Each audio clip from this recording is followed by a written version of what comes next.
అందరికీ నమస్కారం. నేను doctor V Madhuri, consultant general physician and diabetologist, Kamineni hospitals, Vijayawada. రక్తంలో ఎంతవరకు షుగర్ ఉంటే అది డయాబెటీస్, ఎంతవరకు ఉంటే నార్మల్, ఎంతవరకు ఉంటే అది ప్రీ డయాబెటీస్. ఇప్పుడు నార్మల్ అనే పర్సన్కి, ప్రీ డయాబెటీస్ అనే పర్సన్కి, డయాబెటీస్ అనే పర్సన్కి డిఫరెన్స్ తెలుసుకుందామండి. నార్మల్ పర్సన్కి పరగడుపును టెస్ట్ చేస్తే 70 నుంచి 100 లోపు షుగర్ లెవెల్స్ ఉంటాయండి. అదే ప్రీ డయాబెటీస్ అంటే ఇంకొక 5 లేదా 3 సంవత్సరాల్లో డయాబెటీస్ వచ్చే సూచనలు ఉండే వాళ్ళని ప్రీ డయాబెటీస్ అంటారు. వీళ్ళకి 100 నుంచి 125 వరకు బ్లడ్ షుగర్ లెవెల్స్ ఉంటే అది ప్రీ డయాబెటీస్ రేంజ్ అంటారు. అదే 125 పైన పరగడుపున బ్లడ్ షుగర్ వాల్యూ ఉంటే అది డయాబెటీస్ అంటారండి. అలానే మనం తిన్న 2 గంటల తర్వాత చేసే బ్లడ్ టెస్ట్ని పోస్ట్ ప్రాండియల్ బ్లడ్ షుగర్ అంటారు.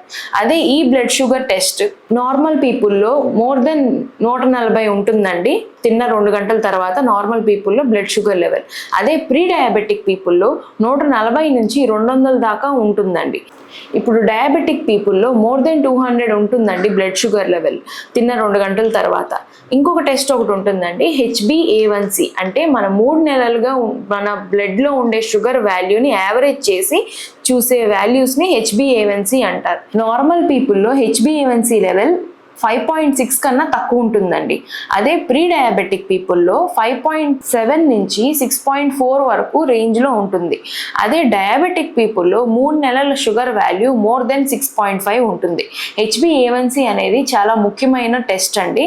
దీనివల్ల మనం ఓవరాల్గా కంట్రోల్లో ఉండే షుగర్ లెవెల్స్ ఎలా ఉన్నాయో లేదో తెలుస్తుంది. డయాబెటిక్ కాంప్లికేషన్స్ అంటే మధుమేహం వల్ల మన బాడీ, మన శరీరంలో వచ్చే చేంజెస్ని కంట్రోల్ చేస్తుంది.